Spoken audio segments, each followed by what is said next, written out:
अगर आप अच्छी शक्तियों को मानते हैं तो आप यह भी मानते होंगे कि पूरी सतियन भी होती हैं। तो आज हम आपके लिए ऐसी ही जिंद की कहानी लेकर आए हैं। आज हम आपके लिए एक ऐसी लड़की की कहानी लेकर आए हैं जिसका नाम देविका था। उसे कहीं न कहीं अपनी खूबसूरती पर बहुत घमंड था, और होता भी क्यों ना, वो थी ही इतनी खूबसूरत कि उसे कोई भी देखता तो एक पल के लिए ठहर सा जाता। उस दिन नवंबर का महीना रहा होगा और ठंड भी ज़्यादा नहीं थी। उस दिन शाम के वक्त देविका अपनी सहेली नेहा के साथ सब्जी लेने मार्केट गई हुई थी। उस दिन मार्केट में भीड़ ज़्यादा होने के कारण उन्हें समय का पता ही नहीं चला और देखते देखते रात के करीब 9 बज चुके थे। और आप सभी को तो पता ही होगा कि गांव में सभी लोग 9 बजे तक सो जाते हैं। देविका की सहेली का घर देविका के घर से कुछ दूरी पर था, इसलिए उसे बहुत डर लग रहा था। अब नेहा और देविका जल्द से जल्द अपने घर पहुंचना चाहते थे, जिस वजह से वह एक घर के पास का शॉर्टकट ले लेते हैं। पर वह रास्ता बहुत सुनसान था, लेकिन देविका को भूत प्रेत की बात पर बिल्कुल भी भरोसा नहीं था, इसलिए देविका और नेहा उसी रास्ते पर चल पड़ती हैं। लेकिन देविका और नेहा को क्या पता था कि ये शॉर्टकट का जो डिसीजन था उन पर बहुत ज़्यादा भारी पड़ने वाला था। रात के करीब 11:30 बज चुके थे और वो दोनों अपने घर की तरफ धीरे धीरे बढ़ रहे थे। तभी अचानक वहाँ पर बारिश शुरू हो जाती है, जिसके बाद वो दोनों एक पेड़ के नीचे खड़ी होकर बारिश बंद होने का इंतजार करने लगती हैं। अब देविका और नेहा पूरी तरह से भीग चुकी थीं और कुछ ही देर में बारिश भी बंद हो जाती है। बारिश बंद होते ही देविका अपने बाल खोल देती है, जिससे कि घर जाते जाते उसके बाल सूख जाएं। लेकिन कुछ दूर जाते ही देविका को ऐसा लगता है कि उसका कोई पीछा कर रहा है।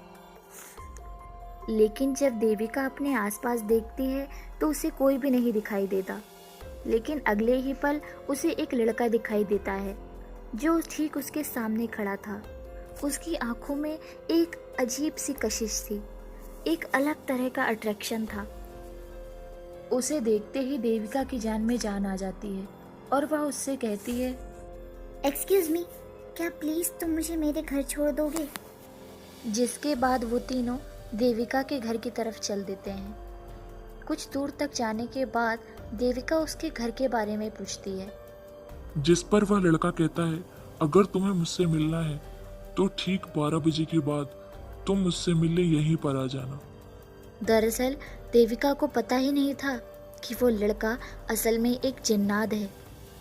घर जाकर देविका खाना खाकर सोने चली जाती है और अब रात में उसके मन में उसी लड़के का ख्याल आ रहा था। और अगले दिन देविका अच्छे से तैयार होकर उस लड़के से 12 बजे के बाद मिलने चली जाती है।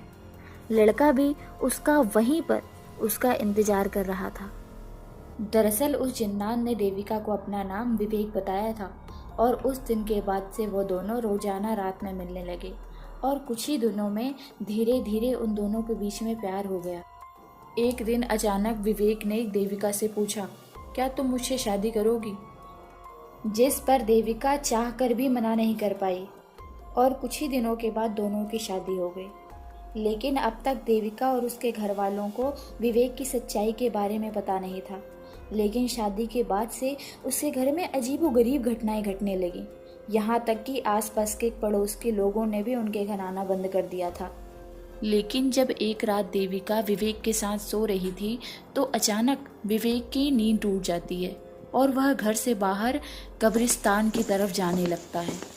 लेकिन रास्ते में देविका के बड़े भाई का लड़का उसे देख लेता है और जो उसका पीछा करने लगता है।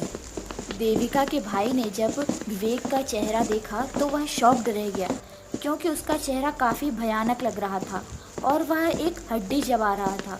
तभी विवेक की नज़र एकाएक देविका के भाई पर पड़ती है। जैसे ही विवेक ने देविका के भाई को देखा तो देविका का भाई एकाएक वहाँ से भागने लगा, क्योंकि वह समझ चुका था कि विवेक कोई इंसान नहीं है। लेकिन अगले ही पल विवेक देविका के भाई के सामने आकर खड़ा हो गया और उसे जान से मार दिया। और अगले दिन ये बात आग की तरह पूरे गांव में फैल चुकी थी कि एक जानवर ने रात के समय एक आदमी को मार दिया, लेकिन जब ये बात देविका को पता चली कि उसके भाई की मौत हो चुकी है, उसे इस बात पर भरोसा ही नहीं हो रहा था। अभी उस हादसे को कुछ ही दिन बीते थे। एक दिन देविका की सहेली देविका के घर रुकी हुई थी। उसकी अचानक रात में नींद खुलती है। वह पानी पीने के लिए जैसे ही बाहर निकलती है तो वह देखती है कि विवेक एक अजीब सी बूढ़ी औरत से बात कर रहा था।